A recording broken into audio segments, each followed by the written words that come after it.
Marvel bet everything on a billionaire in a tin suit, while Fox had clawed up mutants, mind-benders, and a merc with a mouth. So how did the Avengers become the world's biggest franchise while the X-Men kept rebooting themselves? Let's talk about it. And yes, Deadpool's in this too. He wouldn't shut up if we left him out.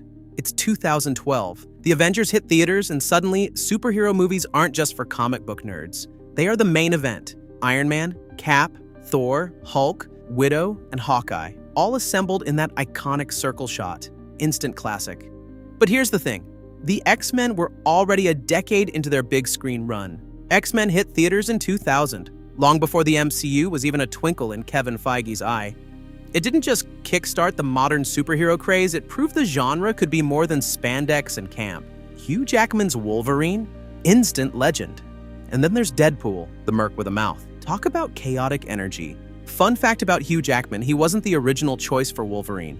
Dougray Scott was initially cast, but he dropped out because of his commitment to Mission Impossible 2.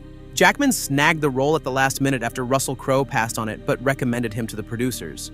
The rest is history and a Guinness World Record, as Jackman has played the part for 24 years and counting, hopefully. Meanwhile, over at Marvel Studios, they were making high-stakes moves. In the late 90s, Marvel was broke. Like, selling off character rights to stay alive, broke. That's why Sony grabbed a Spider-Man. Fox took X-Men and Fantastic Four, and Universal got Hulk. When it came time to start the MCU, they were left with what many considered B-list heroes. So they put everything on Iron Man, having reclaimed the rights from New Line Cinema in 2005, the very year Marvel Entertainment launched to showcase the change of self-production. And here's the twist.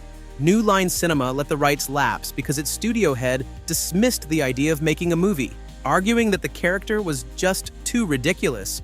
"How can he fly? He's too heavy," he reportedly said. And Robert Downey Jr.? Not exactly the safe bet. He was fresh off a career comeback, and Marvel wasn't even sure insurance companies would cover him. But Jon Favreau fought for RDJ, and the result? Iconic. No one expected it to blow up the way it did. That post-credits scene with Nick Fury? Fans lost it. The MCU was born. But let's not pretend the X-Men didn't leave their mark. X2? Still one of the best sequels in superhero cinema. Logan? A brutal, heartfelt swan song that didn't feel like a comic book movie, more like a Western with claws. And then there's Deadpool. Ryan Reynolds pushed for years to make that movie happen. Fox wanted nothing to do with an R-rated, fourth-wall-breaking anti-hero. Then the test footage mysteriously leaked, fans went nuts, and Fox caved. The result? A $58 million budget turned into a $780 million global hit. Now, if we're talking team dynamics, the Avengers had that squeaky clean, all-star energy. They were about unity, flawed individuals coming together for the greater good. The X-Men? Way messier. Mutants were about identity, discrimination, and acceptance. Magneto wasn't just a villain.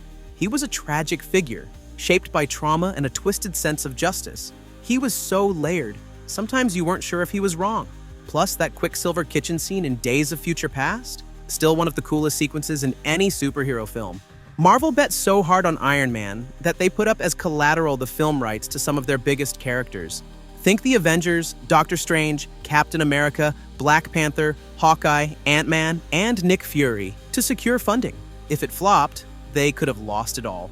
Instead, they kickstarted the most successful franchise in film history. Chris Evans almost didn't take the role of Captain America. He'd already been burned out by superhero films. Fantastic Four, anyone. After he rejected the role twice, he got convinced over a phone call from none other than Iron Man himself. But here's something wild. Despite all the success the MCU has had, it was the X-Men who really showed Hollywood that talented ensemble casts in superhero movies could work on the big screen. X2 balanced a sprawling roster of mutants while still teasing future storylines like the Phoenix Saga, way before post-credit scenes became the norm. And Days of Future Past? It took ensemble storytelling to another level, merging two timelines, uniting two casts, and somehow making it work. Meanwhile, Marvel Studios was busy perfecting its formula, but it wasn't without bumps.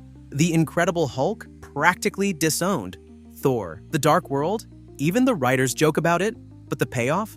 Worth it. Infinity War and Endgame were more than movies, they were events. Yet X-Men took narrative risks. Logan was rated R before it was trendy. Deadpool, chaotic, meta, and a money-making machine. And now, with the multiverse wide open, the mutants are on their way to the MCU. After Deadpool and Wolverine's huge success, you can bet we haven't seen the last of them. Seriously, if they don't crash an Avengers mission soon, we riot.